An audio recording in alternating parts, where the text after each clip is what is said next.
ആലുവയിൽ welfare party Aluva മണ്ഡലം കമ്മിറ്റിയുടെ നേതൃത്വത്തിൽ പ്രതിഷേധ മാർച്ച് സംഘടിപ്പിച്ചു. CAA, NRC തുടങ്ങിയ നിയമങ്ങൾ നടപ്പിലാക്കാൻ അനുവദിക്കില്ലെന്ന് പ്രഖ്യാപിച്ചുകൊണ്ട് വെൽഫെയർ പാർട്ടി സംസ്ഥാന വ്യാപകമായി സംഘടിപ്പിച്ചിട്ടുള്ള പ്രതിഷേധ ക്യാമ്പയിന്റെ ഭാഗമായാണ് പ്രതിഷേധ മാർച്ച് നടത്തിയത്. ഉദ്ഘാടനം വെൽഫെയർ പാർട്ടി എറണാകുളം ജില്ലാ സെക്രട്ടറി ഷബീർ M. ബഷീർ നിർവഹിച്ചു.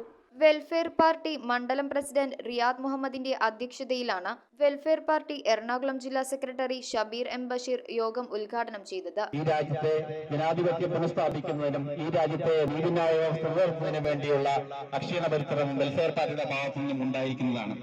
CAA, NRC തുടങ്ങിയ നിയമങ്ങൾ നടപ്പിലാക്കാൻ അനുവദിക്കില്ലെന്ന് പ്രഖ്യാപിച്ചുകൊണ്ട് വെൽഫെയർ പാർട്ടി സംസ്ഥാന വ്യാപകമായി സംഘടിപ്പിച്ചിട്ടുള്ള പ്രതിഷേധ ക്യാമ്പയിന്റെ ഭാഗമായാണ് ആലുവ മണ്ഡലം കമ്മിറ്റി ആലുവയിൽ പ്രതിഷേധ പ്രകടനവും പൊതുയോഗവും നടത്തിയത്. യോഗത്തിൽ മണ്ഡലം വൈസ് പ്രസിഡന്റ് കരീം കല്ലിങ്കൽ മുഖ്യപ്രഭാഷണം നടത്തി. സിറാജുദ്ദീൻ തൈക്കാട്ടുകര, PB അബൂബക്കർ, നൌഷാദ് ശ്രീമൂലനഗരം, അനസ് ചാലക്കൽ, ഹാഷിം തോട്ടുമുഖം, റഹീം കുന്നത്ത് എന്നിവരാണ് പ്രകടനത്തിന് നേതൃത്വം നൽകിയത്. News bureau, Aluva. Kopparambil ayurvedic hospital and research centre. ഉഴിച്ചിൽ, lumbar spondylitis, cervical spondylitis, disc bulging കൊണ്ടുണ്ടാവുന്ന ബുദ്ധിമുട്ടുകൾ എന്നിവ ചികിത്സിക്കാൻ വിദഗ്ധരായ ഡോക്ടർമാർ. Kopparambil ayurvedic hospital and research centre.